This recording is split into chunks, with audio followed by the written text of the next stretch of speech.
Private History of a Campaign That Failed by Mark Twain, Part 2.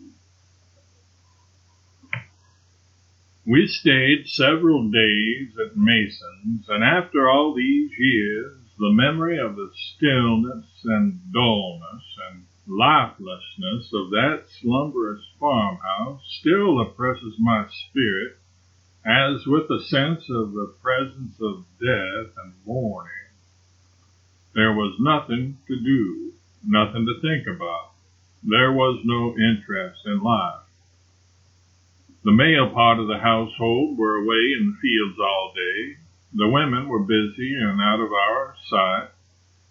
There was no sound but the plaintive wailing of a spinning wheel forever moaning out from some distant room, the most lonesome sound in nature, a sound steeped and sodden with homesickness and the emptiness of life. The family went to bed about dark every night, and as we were not invited to intrude any new customs, we naturally followed theirs. Those nights were 100 years long, to use the custom to being up till 12. We lay awake and miserable till that hour every time, and grew old and decrepit, waiting through the still eternities for the clock strikes. This was no place for town boys, so at last it was with something very like joy that we received word that the enemy were on our track again. With a new birth of the old warrior spirit, we sprang to our places in line of battle and fell back on Camp Rawls. Captain Lyman had taken a hint from Mason's talk, and he now gave orders that our camp should be guarded from surprise by the posting of pickets. I was ordered to place a picket at the forks of the road in Hyde's Prairie. Night shut down black and threatening. I told Sergeant Bowers to go out to that place and stay till midnight, and just as I was expecting, he said he wouldn't do it. I tried to get others to go, but all refused. Some excused themselves on account of the weather, but the rest were frank enough to say they wouldn't go in any kind of weather. This kind of thing sounds odd now and impossible, but there was no surprise in it at the time. On the contrary, it seemed a perfectly natural thing to do.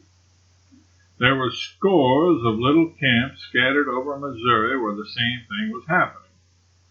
These camps were composed of young men who had been born and reared to a sturdy independence and who did not know what it meant to be ordered around by Tom, Dick, and Harry, who they had known familiarly all their lives in the village or the farm.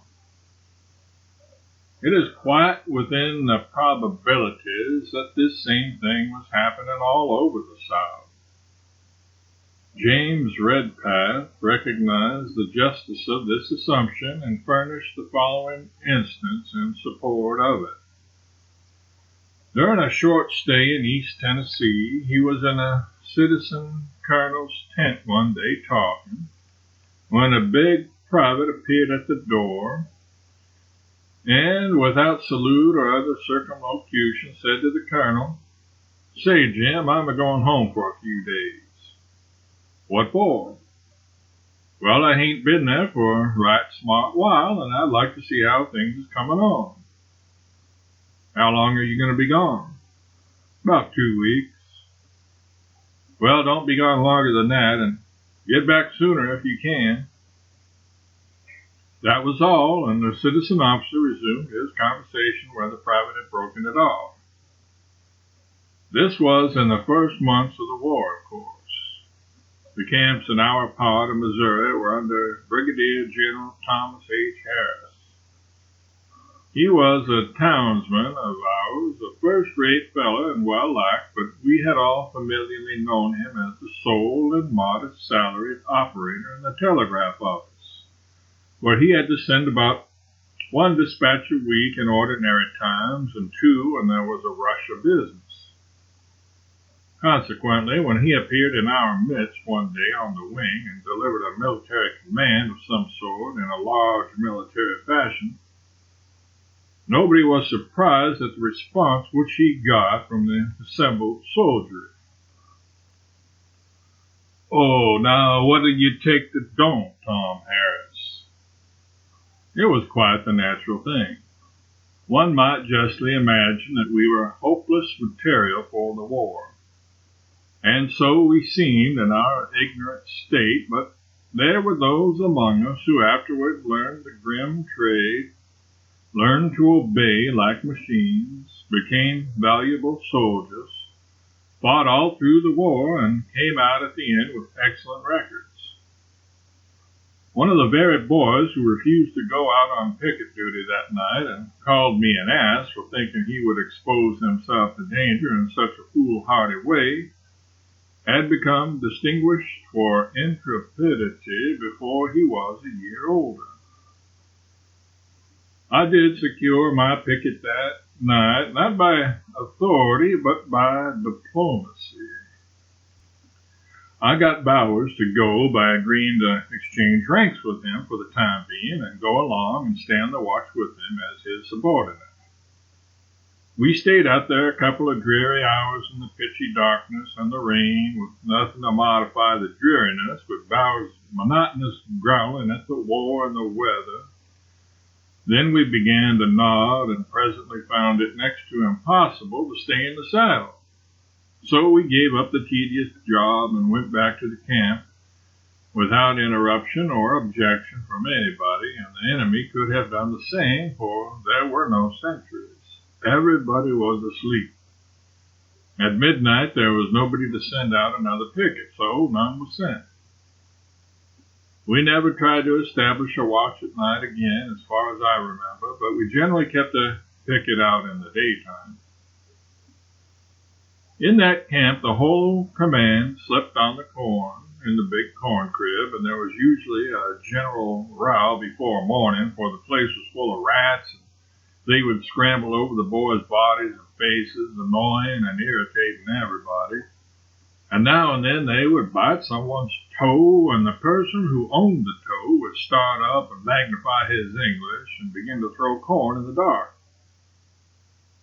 Years were half as heavy as bricks, and when they struck, they hurt. A person struck would respond, and inside of 5 minutes every man would be locked in a death grip with his neighbor. There was a grievous deal of bloodshed in the corn crib, but this was all that was spilt while I was in the war. No, that is not quite true, but for one circumstance it would have been all. Our scares were frequent. Every few days rumors would come that the enemy were approaching. In these cases we always fell back on some other camp of ours. We never stayed where we were.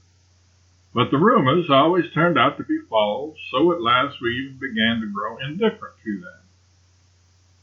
One night a Negro was sent to our corn crib with the same old warning: the enemy was hovering in our neighborhood. We all said, let him hover. We resolved to stay still and be comfortable.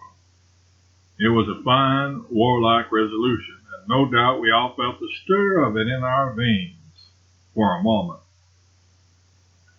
We had been having a very jolly time that was full of horseplay and schoolboy hilarity, but that cooled down, and presently the fast waning fire of forced jokes and forced laugh died out altogether, and the company became silent and nervous, and soon uneasy, worried, and apprehensive. We had said we would stay, and we were committed. We could have been persuaded to go, but there was nobody brave enough to suggest it.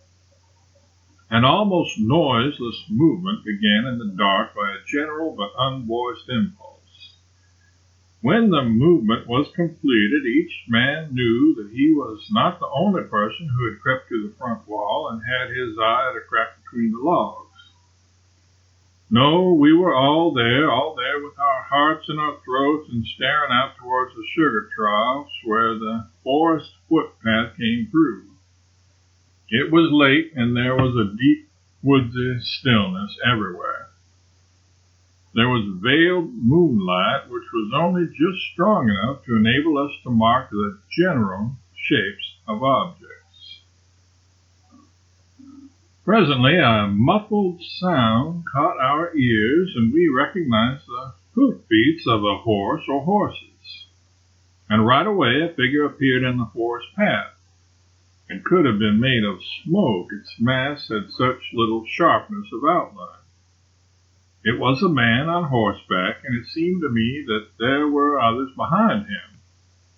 I got a hold of a gun in the dark and pushed it through a crack between the logs, hardly knowing what I was doing. I was so dazed with fright. Somebody said, "Fire!" I pulled the trigger, and I seemed to see 100 flashes and 100 reports. Then I saw the man fall down out of the saddle. My first feeling was of surprised gratification. My first impulse was an apprentice sportsman's impulse to run and pick up his game. Somebody said, hardly audibly, "Good, we've got him. Wait for the rest." But the rest did not come. There was not a sound, not the whisper of a leaf. Just the perfect stillness, an uncanny kind of stillness, which was all the more uncanny on account of the damp, earthy, late-night smells now rising and pervading it. Then, wondering, we crept out stealthily and approached the man. When we got to him, the moon revealed him distinctly. He was laying on his back with his arms abroad, his mouth was open, and his chest was heaving with long gasps, and his white shirt front was splashed with blood. The thought shot through me that I was a murderer, that I had killed a man who had never done me any harm. That was the coldest sensation that ever went through my marrow. I was down by him in a moment, helplessly stroking his forehead, and I would have given anything then, my own life freely, to make him again what he had been 5 minutes before. And all the boys seemed to be feeling the same way. They hung over him full of pity and interest, and tried all they could to help him, and said all sorts of regretful things. They had forgotten all about the enemy. They thought only of this one forlorn unit of the foe. Once my imagination persuaded me that the dying man gave me a reproachful look out of the shadow of his eyes, and it seemed to me that I could rather that he had stabbed me than he had done that. He muttered and mumbled like a dreamer in his sleep about his wife and his child, and I thought with a new despair, this thing that I have done does not end with him. It falls upon them too, and they never did me any harm any more than he. In a little while, the man was dead. He was killed in war, killed in fair and legitimate war, killed in battles, as you may say, and yet he was as sincerely mourned by the opposing force as if he had been their brother.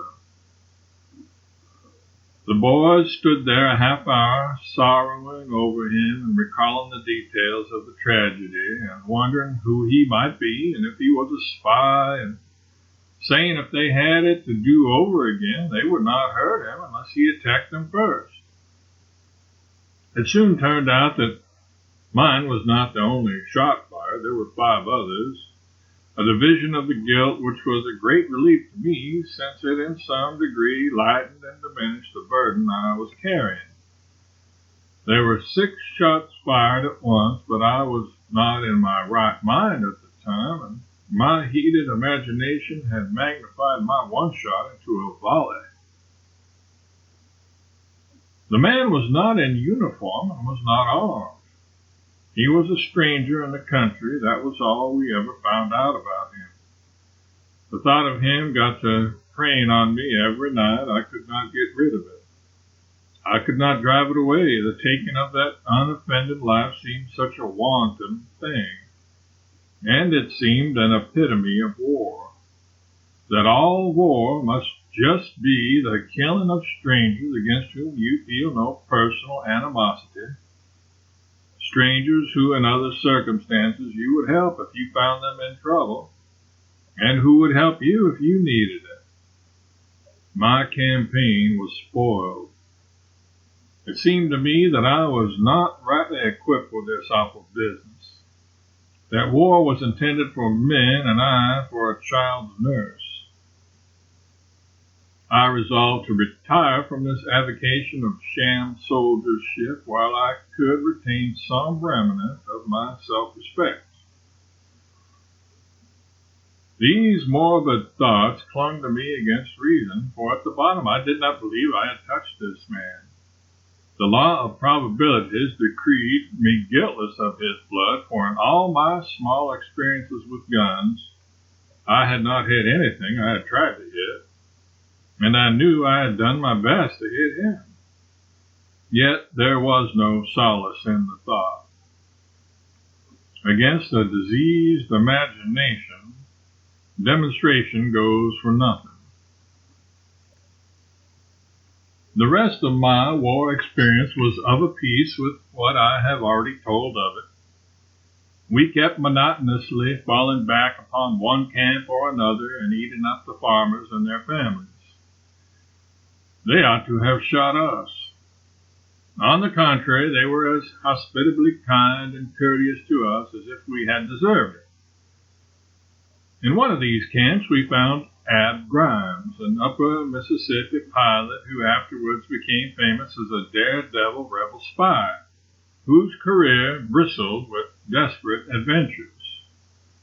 The loom and style of his comrades suggested that they had not come into the war to play, and their deeds made good the conjecture later. They were fine horsemen and good revolver shots, but their favorite arm was the lasso. Each had one at his pommel and could snatch a man out of his saddle with it every time on a full gallop at any reasonable distance. In another camp, the chief was a fierce and profane old blacksmith of 60, and he had furnished his 20 recruits with gigantic homemade bowie knives to be swung with 2 hands like the machetes of the isthmus.